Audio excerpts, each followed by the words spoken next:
None of the evidence the SAC gives for their overarching principle actually supports it. Instead, it supports a different conclusion, that one cannot understand the previous acharyas, Vedic literature, or even Srila Prabhupada himself except through one's guru. And this is their supplementary materials handbook. And I'm going to go to their overarching principle. Overarching principle. Understanding tradition through Srila Prabhupada, accepting Srila Prabhupada as the representative and conveyor of the essence of the tradition and parampara in the most appropriate way for understanding and application.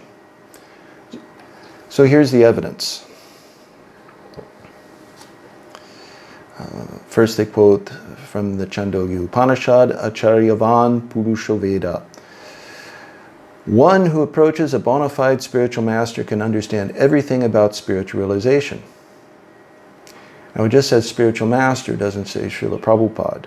So while we're going through these, consider who's the spiritual master. Shvetashvatara Upanishad. Only to those great souls who have implicit faith in both the Lord and the spiritual master are all the imports of Vedic knowledge automatically revealed. Okay. If this only applies to Srila Prabhupada, then who's excluded? Lecture in Los Angeles. So if you want to understand Bhagavad Gita, then you must understand in the same way as the person who directly heard from. This is called parampara system.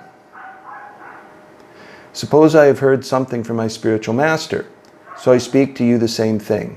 So this is parampara system. You cannot imagine what my spiritual master said, or even if you read some books, you cannot understand unless you understand it from me. This is called parampara system.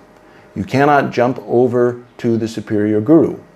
I mean to say, neglecting the next acharya, immediate next acharya. So for all of those who have taken initiation, who is your immediate acharya? That's your guru. That's the person who initiated you. And for those of you who are also taking shiksha from others, in addition to your diksha guru, those are also your other shiksha gurus. So you can't understand even Srila Prabhupada unless you go through your acharya. That's what these statements are saying.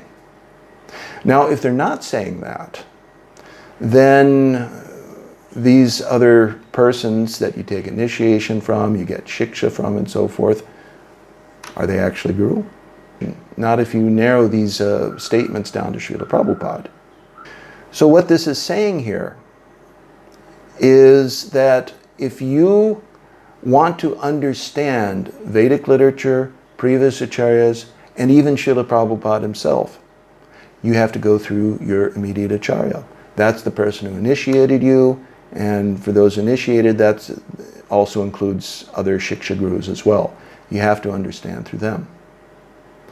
So what is the problem with the SAC's definition? Let me just go back up to the definition here. Understanding tradition through Srila Prabhupada, accepting Srila Prabhupada as the representative and conveyor of the essence of the tradition and parampara in the most appropriate way for our understanding and application. The problem with this definition is called avyapti, or excluding things from a definition which are meant to be included. For example, if I give a definition that a cow is an animal that gives milk, has horns, and is brown, then that would exclude all black cows, all white cows, all mottled cows, cows with spots on them, and so forth. So that fault is called avyapti, and a definition like this has to be free of that fault, among other faults. So therefore, the SAC's overarching principle is not valid.